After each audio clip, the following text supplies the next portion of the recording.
Hi, Mebane. Welcome back to another Positively Mebane update. For this update, we're going to be talking about the January 8th City Council meeting, by far one of the longest City Council meetings in history. It lasted just short of 9 hours, and it was riveting to say the least from start to end. But before we do that, I would like to say hello and introduce Mayor Hooks and City Manager Chris Rollins. How are you both doing today? I'm great, thank you. Doing well. Good. Before we dive into things, I just want to say with the temperatures being really cold and we're getting into the heart of winter now, everybody please make sure that your vents are closed and that you are running a little bit of water if you are afraid about your pipes bursting or freezing. We want everybody to take precautions and to be safe. But with further ado, let's get into it. So, Mayor Hooks, can you please talk to us a little bit about the proclamation that you gave honoring MARTINHO'S? Most certainly. It was indeed an honor to recognize this couple Monday night. Since March the 3rd of 1990, MARTINHO'S has been a landmark downtown restaurant serving generations of customers from Mebane and surrounding communities. For 33 years, MARTINHO'S has been known for delicious pizzas, salads, subs, and bakery specialties. MARTINHO'S Bakery and Deli has become a much-loved mainstay in Mebane, the Mebane community, supporting local schools, youth sports, and community causes. Mayor Hooks, myself, had proclaimed January 8, 2024 as MARTINHO'S Bakery and Deli Appreciation Day. We just wish Louis and Lisa Martina a happy retirement and a much-deserved relaxation. We just love you, and it was a great institution. People still talk about it, but I think the legend continues, hopefully, in the future. And MARTINHO'S, as of right now, will still contain the same menu that they've had for the past few years. The new owner who has taken over is Steve Kranz, who is previously still the owner of Junction on 70, but he is now also the owner of MARTINHO'S. So if you have any questions or have any sort of recommendations for things you would like to see on the menu, please feel free to reach out and call MARTINHO'S directly. Next, we would like to talk about the financial statements and audit that Daphne Schwartz, our finance director, presented at the City Council meeting. Chris, can you please explain to us what she presented and what awards the City of Mebane won? Thank you, Kelly. The City of Mebane prepared the 13th Annual Comprehensive Financial Report and received an unmodified opinion on the audit from Stout, Stewart, McGowan, and King. Unmodified sounds like something that's not good, but an unmodified opinion on an audit is actually the highest and best opinion you can get on your audit. The report shows that the general fund added $250,000 to the fund balance. Otherwise, we would call it our savings account, with an unassigned fund balance totaling $11,989,000 on June 30th of 2023. Tax collections were at 99.5%, and the tax base increased to $2,919,000, a 9.97% increase over the prior fiscal year. The general fund made $1,779,000 in payments of existing debt in fiscal year 23 and issued $916,000 of new debt. The total utility funds net position increased by $8,151,000. That was primarily due to the contributed capital of $4,032,000 in the form of new utility lines that were built by developers and then given to the city. $2,033,000 of revenue replacement from the American Rescue Plan grant and system development fees of $1.8 million paid by developers. The utility fund made $1.4 million in payments of existing debt in the fiscal year 23 and issued no new debt. The City of Mebane received a certificate of achievement in financial reporting from the Government Finance Officers Association, the GFOA, for the financial report prepared for the year ending June 30, 2023, and the city has received this award for the past 10 straight years. A new item that we've worked on the last 2 years is the popular annual financial report. We call it a PAFR. It's a document that contains information from the annual comprehensive financial report, or the AFR, It provides the City of Mebane's financial and statistical information in a user-friendly format. So I'll just say, when you start looking at the CAFR and the audit, it is so thick, so many numbers, and it's required by the state and a lot of the federal guidelines for accounting. But it is very hard for the average person to make sense of that. The PAFR is the friendly version that I think most everybody in Mebane could sit down and read and get an overall feeling about the finances of the city. The PAFR is available on the City of Mebane website under the Finance Department. You also find the breakdown of a dollar and how taxpayer money is used. For fiscal year 22-23, which we call fiscal year 23, 37 cents went to public safety, like police and fire, 22 cents towards public works. That's going to be your streets, your garbage collection, leaf pickup, stormwater, 13 cents to general government, 12 cents to economic and physical development, 9 cents to recreation projects, parks, and so on, and 7 cents to debt service. So following the financial report, one of the hot topic items and something we are pleased to announce is that Mebane, North Carolina is going to be home to the first ever BUC-EE'S in the state of North Carolina. So the first part of the proposal for BUC-EE'S was a conditional rezoning request, and I'm going to let Chris tell you all a little bit about what the developers proposed. Thank you. The first part of the BUC-EE'S project was the conditional rezoning, roughly 32 acres.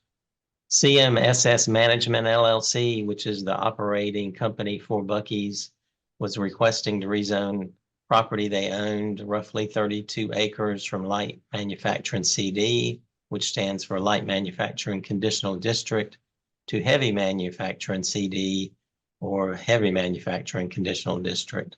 The property was located at 1425 Trollingwood-Hawfields Road in the North Carolina Commerce Park. So basically, if you were headed north on 85 and you're getting off at the Trollingwood exit, the land immediately on the right at the exit, and then sort of the cornfield that runs along Trollingwood till you turn into the Commerce Park. The area was zoned for economic development, included industrial and commercial as part of the Commerce Park. The rezoning request would allow for the singular use of the travel plaza. That also requires a special use permit in the zoning district of heavy manufacturing. Specific signage requirements will apply to the conditional zoning district. Some of that included the applicant was proposing to follow major signage associated with the site, one freestanding sign not to exceed 90 feet in height, with 400 square foot in the sign area, including a Mebane sign under the classic BUC-EE'S button. 150 square foot sign on the front and rear elevations of the fuel canopy, 150 square foot sign on the side elevations of the two fuel canopies, signage with a total of 202 square feet on the side elevations of the building, signage with a total of 285 square feet on the front elevation of the building, no signage on the rear elevation of the building, and they forego freestanding signs on Trollingwood-Hawfields Road and Senator Ralph Scott Parkway. Kimley Horn and Associates conducted a traffic impact analysis, otherwise known as a TIA, which was reviewed by NCDOT. So our local NCDOT staff in our district office, our division NCDOT staff in Greensboro, and then also congestion management in Raleigh. Most of our TIAs are reviewed by just our district office, but because this project was so heavily involved traffic, all three offices at DOT ended up being involved. And then city staff reviewed it, and then the city contracts with a separate engineering firm as a TIA consultant. They reviewed it also. Per the TIA, applicant is required to make roadway improvements on Trollingwood-Hawfields Road, Senator Ralph Scott Parkway, the I-40/85 ramps, and a widening on the west side of the bridge across I-40/85.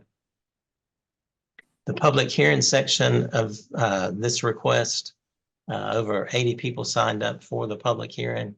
Every person was allowed 3 minutes to speak due to the time. Some of the people who had signed up to speak had to leave, and therefore around 60 people ended up speaking in the end.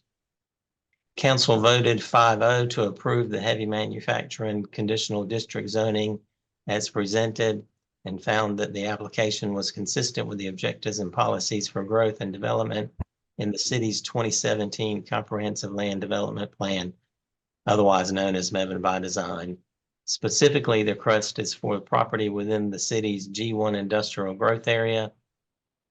And that was sort of the end of the first public hearing for the BUC-EE'S project. Thank you, Chris. The second part of the hearing was the special use permit or quasi-judicial to allow for a travel plaza on the property with a preliminary address of 1425 Trollingwood-Hawfields Road and frontage on I-40/85 by CSMS Management LLC. They were requesting approval of a special use permit to allow for a travel plaza on property located at 1425, acreage totaling about a little over 32 acres. Approval of the special use permit would allow for a travel plaza that includes approximately 74,000 square feet, building 120 fueling stations and approximately 652 parking stalls, including 24 Tesla EV charging stations, with the infrastructure to add extra charging stations in the future, and bus/RV parking. The site plan showed three driveways, 2 on Trollingwood-Hawfields Road and 1 on Senator Ralph Scott Parkway. Since the presentation of the rezoning and special use request to the Mebane Planning Board, the applicant has modified two retaining walls to minimize impacts to wetlands, relocated the underground fuel storage tanks, and adjusted the parking and landscaping designs to accommodate all these changes. Additionally, the applicant had revised the grading and incorporated a culvert for the stream crossing associated with the driveway on Senator Ralph Scott Parkway, and extended the existing 48-inch culvert on the southeastern corner of the site to not conflict with the proposed 10-foot multi-use path. The council voted 5-0 to approve the special use permit presented and finds that the application is consistent with the objectives and policies of growth and development in the city's 2017 Comprehensive Land Development Plan, Mebane by Design, the city's 2018 Comprehensive Transportation Plan, or other plans officially adopted by the City Council. It is both reasonable and in the public interest because it has been found that request A, will not materially endanger the public health or safety, B, will not substantially injure the value of adjoining or abutting property, C, will be in harmony with the area which it is located, and D, will be in conformity with the land development plan and other plans officially adopted by the City Council. I do want to add, I think the meeting was quite exhaustive to say the least, but we wanted to make sure that everyone that signed up had the opportunity to speak. As I said earlier, over 80 people signed and approximately 60 some actually spoke. Everyone was tremendously respectful of everyone. I just was so happy and pleased that the citizens had the opportunity to speak, whether they were for or against the project, and they did it in a very harmonious, respectful way. And I was very proud of the citizens and those that spoke Monday night. It was a long meeting, but I think everybody got an opportunity to state their opinion. And we certainly, as a City Council, appreciate that very much. So following the BUC-EE'S presentation, that about wraps things up for the January update. Just a couple of housekeeping items we want to touch on. Please do sign up for Code Red. Code Red is an emergency notification system that enables your local public safety agencies to notify the community about emergencies via telephone, text message, email, social media, and more.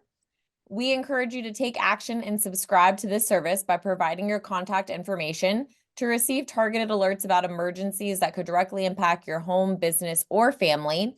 Some of these alerts will be used to send out things about garbage collection, emergency preparedness, boil water advisories, criminal activity, road closures, shelter in place or lockdowns, severe weather, and other items as well could fall into those categories. You can go to the City of Mebane website, and at the bottom of the homepage, there is a picture you can click on that will take you to the sign up page for Code Red. And lastly, the Water Quality Preventative Maintenance Program, otherwise referred to as the Chlorine Burnout, is ongoing and will continue to take place until April 18th.